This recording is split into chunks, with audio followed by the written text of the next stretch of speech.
هذا بسكوي براوني اللي كنت شاركته ديجا معكم وعجبكم وشهاكم. هي صح بزاف يشهي وبزاف بنين. الوغ اليوم نروح نعطيكم الوصفه تاعو. انا كنت خدمت به اون طار دانيفرسير، دونك اليوم نوريكم كيفاش نخدموا هذا لو بسكوي براوني، ولا بروشين فوا نكملوا لاموس وكامل الطريقه اللي حضرنا بها هذيك لا طارت دانيفرسير. كما راكم تشوفوا هنايا دوكا المرحله الاولى عندي هنا 160 غرام شوكولا نوار مع 170 غرام زبده ولا مارغرين. من الاحسن ديروا زبده تكون بنينه باش تعطيكم نتيجه بزاف بنينه، البسكويت تاعكم يجي بنين. من بعد نحطوهم في باماغي ولا في ميكرو اوند يذوبوا، نخليوهم حتى يدفاو ونجيو نكملوا المراحل الاخرين.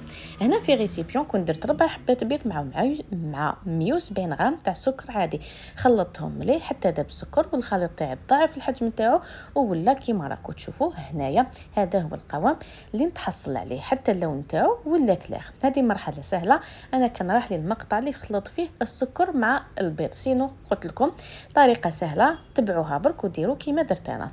هنا دوكا زدت شويه لافاني سائله، كيما تقدروا ديروا لافاني اللي تكون بودر. من بعد نزيد عليه الخليط تاع الشوكولا والزبده اللي كنا ذوبناهم، انا ذوبتهم في ميكرو اوند وهنايا راهم دافيين. نخلط مليح هاد المكونات حتى ينسجموا ونروح من بعد نزيد النواشف.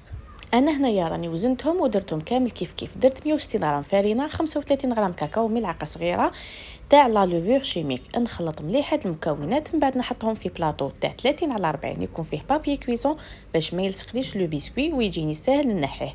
نحطو في فرن كنت سخنته من قبل ونطيبو قيس 10 دقائق على 170 درجه. وهذه هي النتيجه اللي نتحصل عليها. وكما قلت لكم انا خدمت به اون طارت دانيفرسير، هذه هي لا طارت اللي خدمت بها. دونك استناوني وسجلوا هذا الفيديو عندكم تسحقوه، وفي الفيديو الجاي نديروا لاموس اللي خدمنا بها هاد لا طارت ونكملوا المراحل الاخرين. الوغ ما تنسوش ابوني واستناوني في الفيديو الجاي، والوصفه كامله كما العاده تلقاوها تاني في قناتي على اليوتيوب.